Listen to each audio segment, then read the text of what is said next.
I used to love wizard games. Until they ruined my life. What is happening? Come here, you mother— Oh! Stop! Leave me alone! Leave. I felt the call many times over the past year, the unrelenting urge to once again search the depths of the gaming world for the best wizard game of all time. But each time I refused it. I decided I'd already found all the good ones and I was done. And they just stealth dropped Hades too. They added a hot spring bath scene. It's game of the year. One of the first things I noticed is that this is indeed Hades 2, not Hades 2. You cannot play it like the original. Want to spam dodge and farm blade rifts? Well, take a hike, pal. It handles completely different. Other than you still spam mouse 1 a trillion times per run, which is a big problem in Hades 1, and it's here too, but boom, now you can hold down mouse 1 as well for a sexy magic— What the fuck? Magic move that shakes up the moment-to-moment combat. Now in every fight there's decision-making and resource management. I'm biding my time over and over until I can release my Giga Wizard Blast trademark. There are so many combos and paths for becoming overpowered. All the different synergies and strategies just beg you to find that one crazy god run. Boons, hammers, palms, elements, sidekicks, magic upgrades, crafting, resource gathering, enchanting. It all just keeps building and building towards the end of the run until the screen looks like this. It's also now a sick magic wizard game. You got cauldrons, incantations, tarot cards, mana.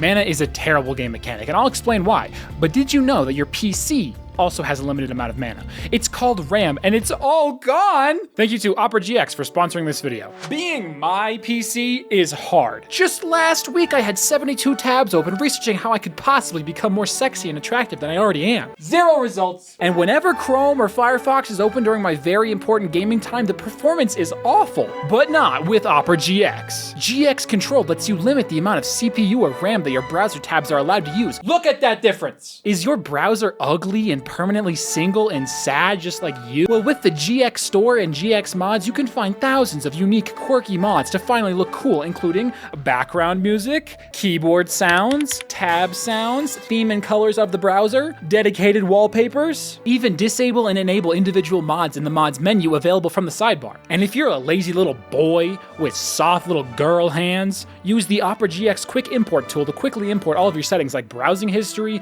bookmarks, and cookies from your previous browser. It's even compatible with every Google Chrome extension. Use my link below to download Opera GX today. Now back to mana. Okay, mana sucks. In most games, it incentivizes players to just spam their best spells lest they risk wasting mana on worse ones. Hades 2 actually got around that by giving each spell a very specific use case. Each attack is so differentiated that it feels silly to just spam one over the other. They tricked me into playing with honor.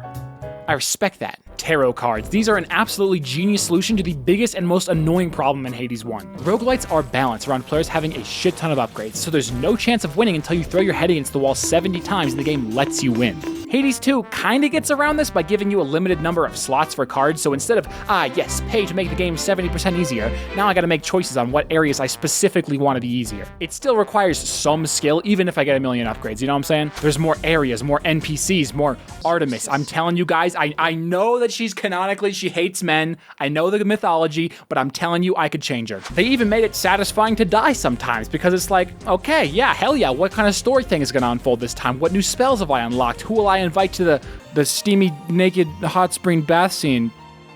Good ass game. That left me empty once I beat it. Are you kidding me? It's not even done yet? Supergiant, you really thought I wouldn't notice this? Oh, it says right there. Preposterous piece of shit company. How on earth am I gonna fill this void? I said to myself in agony. I'd have to find literally the best wizard game of all time to fill this craving. No. I'm done with all that, right?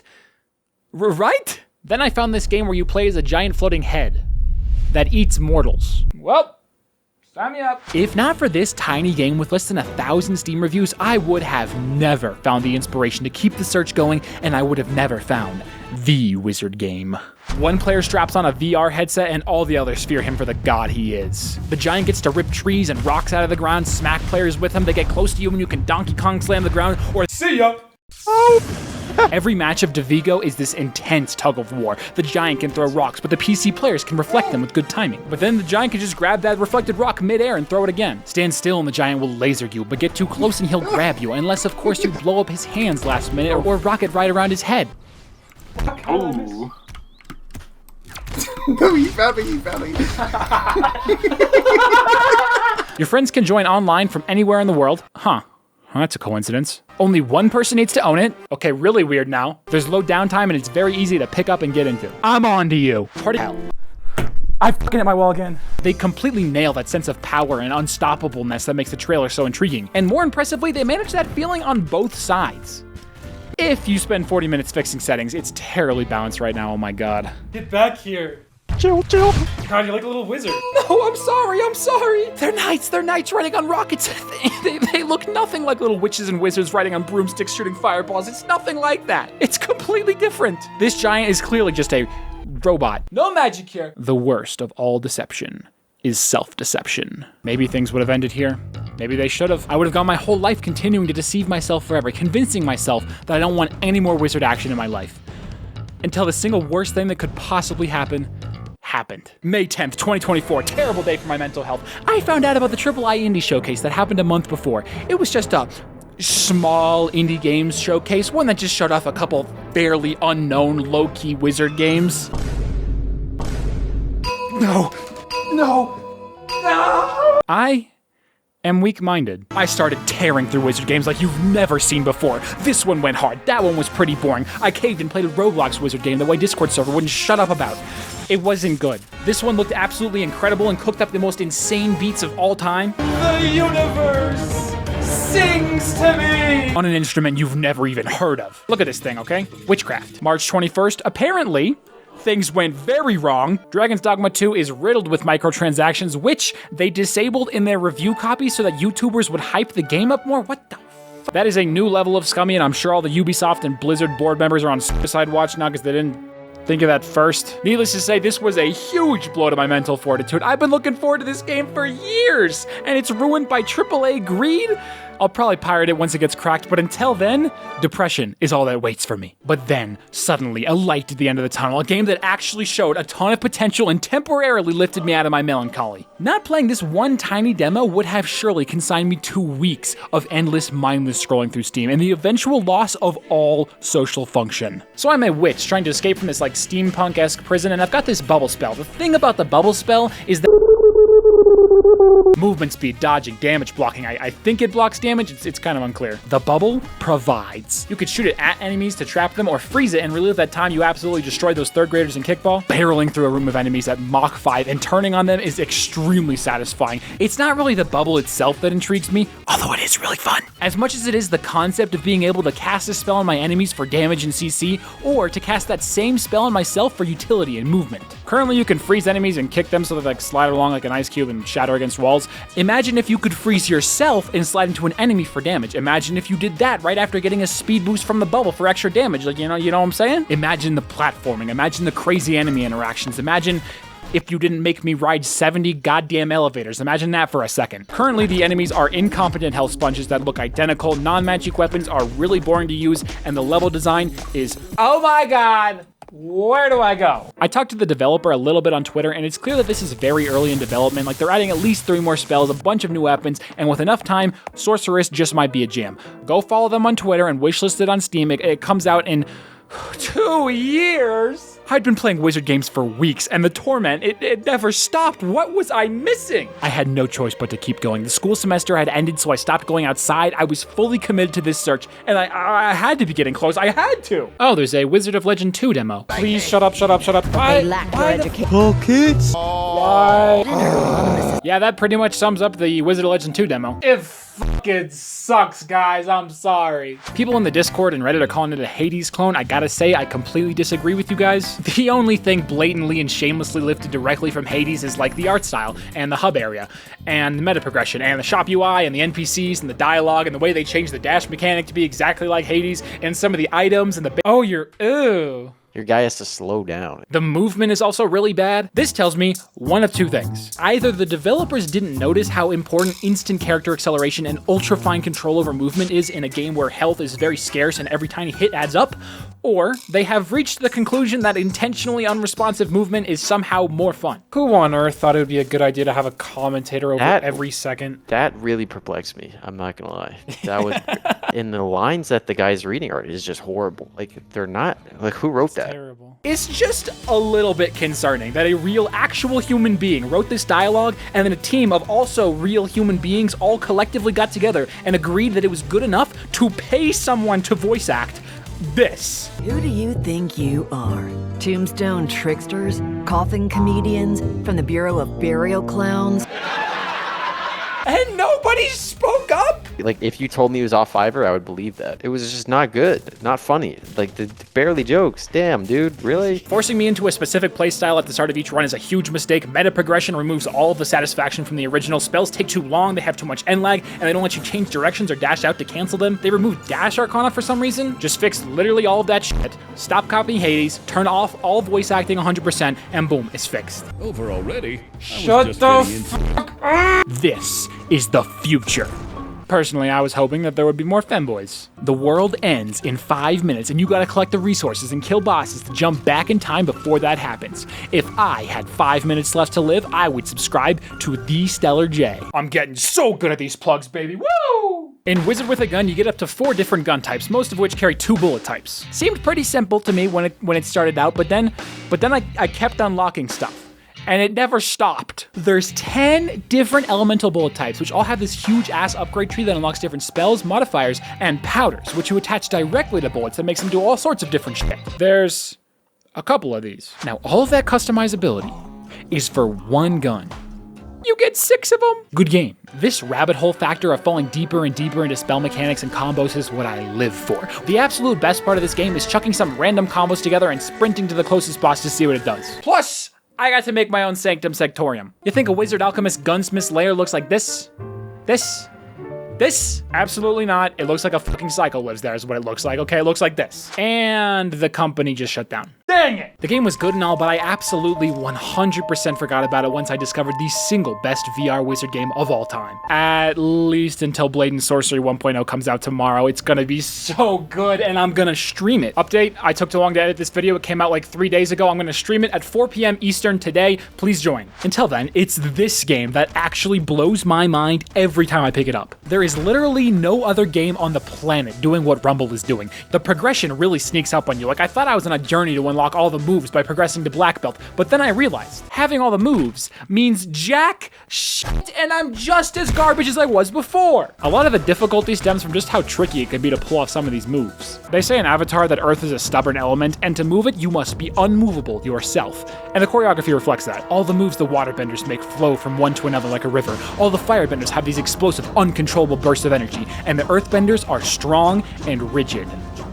Like me. Their movements are snappy and fixed. It's very well thought out, and the controls in Rumble reflect that beautifully. If you make a sloppy movement, the rock doesn't move. If you go too slow or too fast, the rock doesn't move. Rotate your hand wrong, the rock does not move. None of these can be bound to hotkeys. There is no attacking it from another angle. There is no secret pressure point to get the rock to move. Nothing is gonna get that rock to move except you punching the shit out of it. The unlockable moves are just the beginning. These are actually just tools that they give you for all 7 billion actual combos and techniques. Take this move for example. Boom, summon a rock wall. Very simple, very easy, definitely does not take 3 hours to figure out how to do consistently.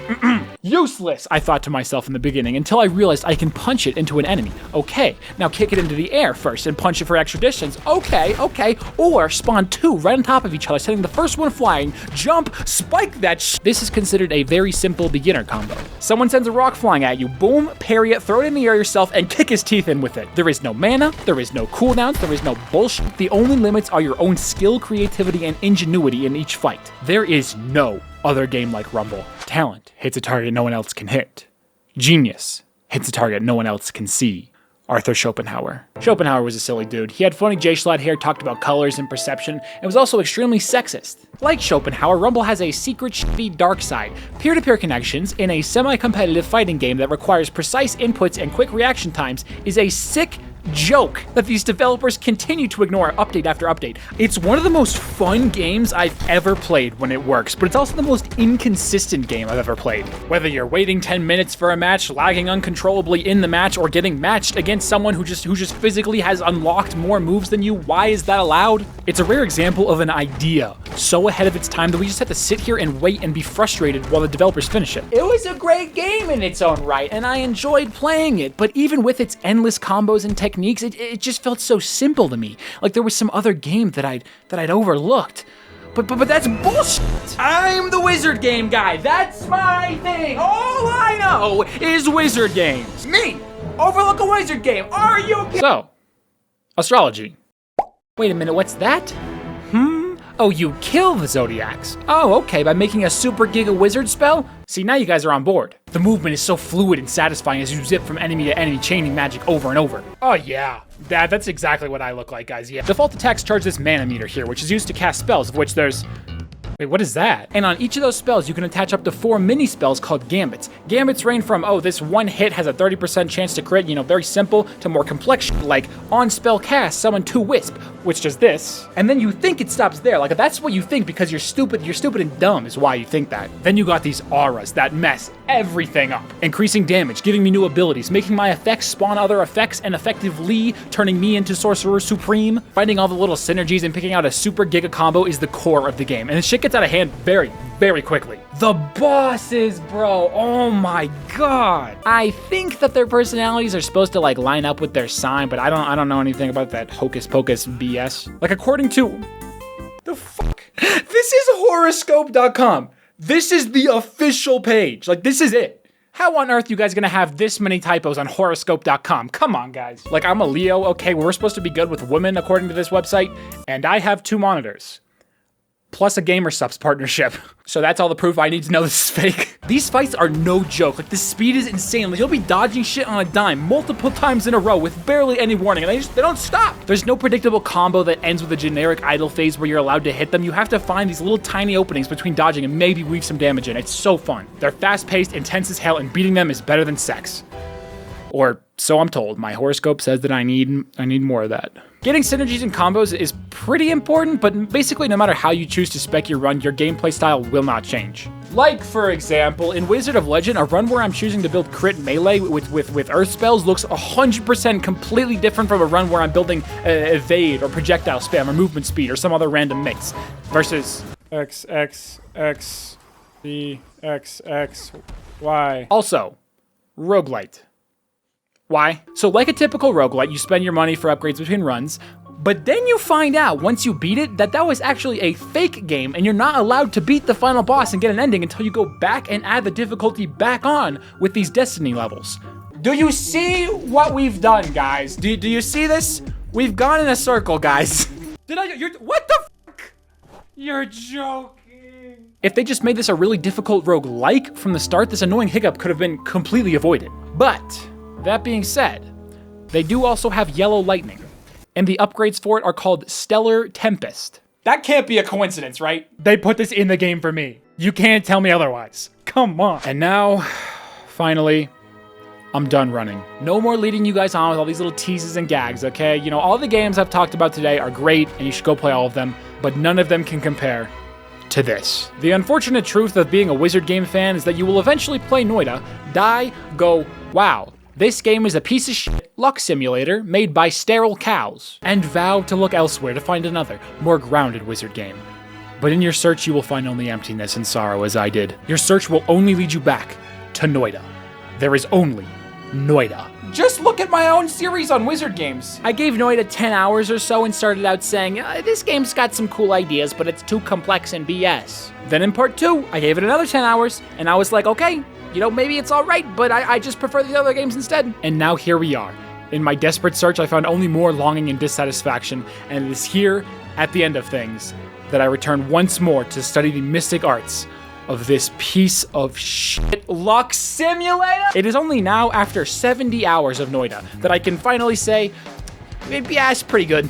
is pretty good. And don't get me wrong, it's still a motherfucker. I almost didn't want to include it again. How can I justify recommending a game that I can say with 100% certainty will piss you off? It'll take you hours before you get to have fun, and the second you do, boom, they just beat your soul right back to where it came from. The first 25 hours are so annoying because the game explains nothing and it's confusing and everything one-shots you, and literally all anyone can say to this is trust me, bro. Look at a god run in Hades 2. Yeah, okay, you know, very high damage, but nothing too crazy. Versus when I unlocked my brain in Noita for the first time and had my first god run, death has traveled light years to take you. You either die in a disaster or live long enough to see yourself become the disaster. It feels like there's infinite enemy designs, each more sick and twisted than the last. Every zone forces new liquids, metals, and magic down your naive little stupid throat. The potions string together this huge, intricate web of bullshit that'll probably take 200 runs to understand. The feeling of seeing a bunch of spells in your inventory and the neurons fire, you calculate the perfect order to place them in, you compute the exact recharge time and cast delay, you craft the wand and it does